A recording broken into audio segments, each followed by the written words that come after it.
Today we're going over my top 10 favorite slabs in my personal collection.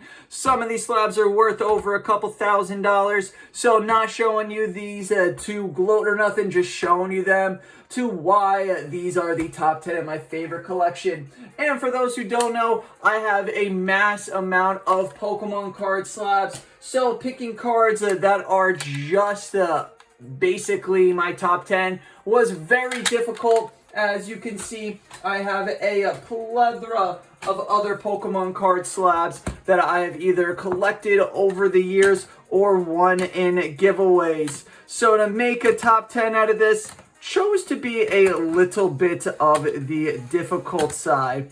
But enough of that, let's get into today's top 10, featuring the top 10 Pokemon slabs that I have in my personal collection. Number 10 doesn't start off too high in price, but it is a 10 for me because when I first got this card, I didn't think much of it. And that was the Charizard and Reshiram GX Tag Team promo from Sun and Moon. Now, I got this card in a mystery box from either a Walgreens or a CVS. I think it was Walgreens. And when I first got this card, it was kind of beat up. You know, it was thrown around a little bit in the box, you could definitely tell. But when I went to go submit it, I did not think it was going to get an 8.5. To be honest, I thought this was going to get like a 4 or a 5. So when I got it back, I was psyched that it was an 8.5. It's got a little bit of scratch mark dents on the bottom right, but that's about it. And honestly, when you really look at this card and you see Charizard in the background with his Infernal Flame going on, this card really does pop and really does show that it is a sick Pokemon card. For number 9, we have ourselves an Amber Graded card, being the Venusaur from Celebrations. Venusaur is my all-time favorite card, Pokemon in itself, so a little biasness in this one. But I love how Amber Graded did the extra designs in the background. They do that on all their Pokemon cards to make the cards pop just a little bit more. And it being a 9.5 and a Venusaur of the original base set artwork, really was hard not to put this in here, making it the number 9 spot for me. At number 8, we have our first, but not our last, PSA card. And that is a PSA 6 Shadowless Holo Chansey from base set. Now, anyone who opened up Pokemon cards in the 90s like I did, I was a wee, young, tiny little thing back then. But base set holds a special spot in our hearts, where any card that is from base set is just a loved card in itself. So couldn't not put Chansey Shadowless in the top 10. This card is just a great looking card, and I love it as well. Also, looking at this card, I feel like PSA did a little dirty. Probably should have been an 8, I feel like. But you get somebody that woke up on the wrong side of the bed grading your cards, they're not going to grade them too well. All right, we're going now to number 7. We have ourselves our first Japanese card, and that is a Japanese Perfect 10 Pikachu from Celebrations. Now, although this card isn't exactly worth a ton, it's just awesome that I got it at a Perfect 10 CGC. This card was also won in a giveaway. And although, again, like I said, it's just a regular Pikachu from Celebrations that you could buy off eBay for like 25 cents, getting a CGC 10, 10, 10, 10, Perfect 10 is extraordinarily difficult. So getting this card was just awesome to have in my collection. My first and only CGC Perfect 10. Next up, for number 6 is going to be another Japanese card. And this promo card, it's crazy that I won this one. Again, another giveaway card. It's crazy that I won this one because I was seeing it all over TikTok, Twitter, Instagram for like 2 months. And then a giveaway popped up with it and I won it and I was psyched. And that is the Reds Ashes Pikachu. Reds Pikachu, pretty much. This is from the 2008 Pokemon Center 20th anniversary, and this is just a sick-looking promo card. Cool that it's in a 9, would be happy in any condition it's in. I'd rather it be a 9 though, 10 would have been better, but just getting this card was sick because promo cards for Sun and Moon have gotten astronomically expensive the more better they are, such as a card like this.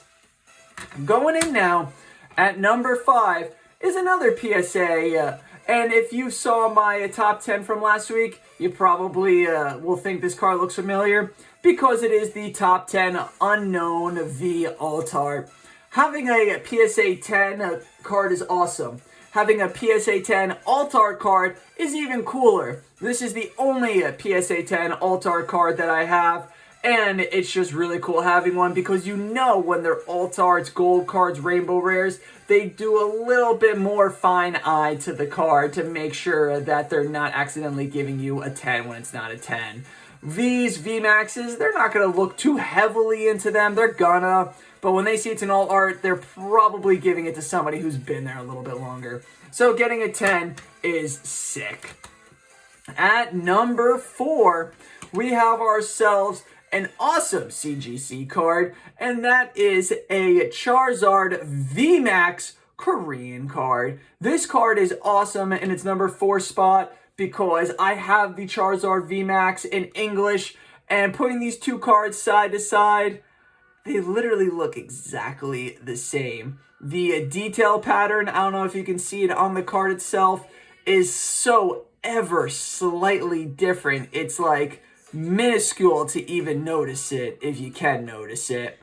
But this card is awesome and definitely earning its spot, the number 3 spot on the top 10 of my favorites. Number 8 is going to be my first and only Beckett graded card, and that is the Jumplift First Edition from Neo Genesis.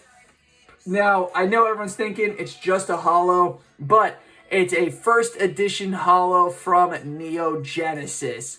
Those 3-star symbols on the side give this card such street cred, it's unbelievable. Again, another giveaway I won this in, but what's really cool was you got to pick the giveaway. So it was between this or a Shadowless First Edition Poliwhirl from base set. Obviously, Shadowless. Obviously, I had to go with the Neo Genesis. They're both 8.5s. And this card, just the holo pattern on it is so cool.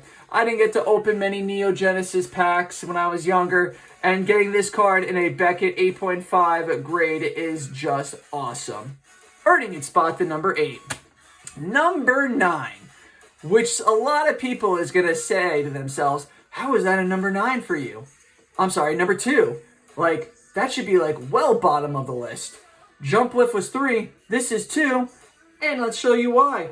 It is the Mew EX from Celebration Pristine 10 from TGA.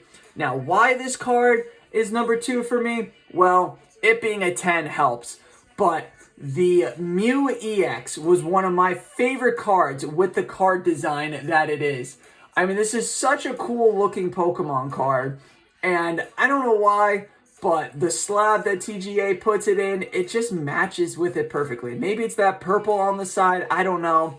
But I love this card in a 10 grade, and it's just such a cool slab with it that I had to make it my number 2.